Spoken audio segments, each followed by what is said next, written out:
Besar sekali peluangnya Pilwali 2020 ini masih menjadi pertarungan antara pasangan Munafri Arifudin, Rahman Bando, dan pasangan Ramdan Pemanto, Fatmawati Rusdi.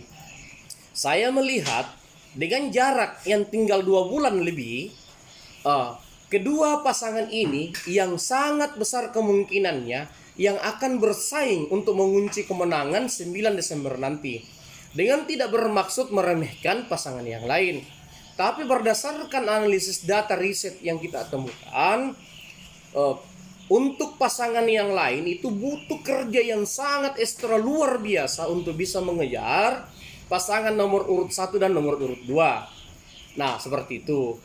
Ya, adapun misalnya data-data lain yang ditemukan dalam riset TV itu adalah terkait pengetahuan masyarakat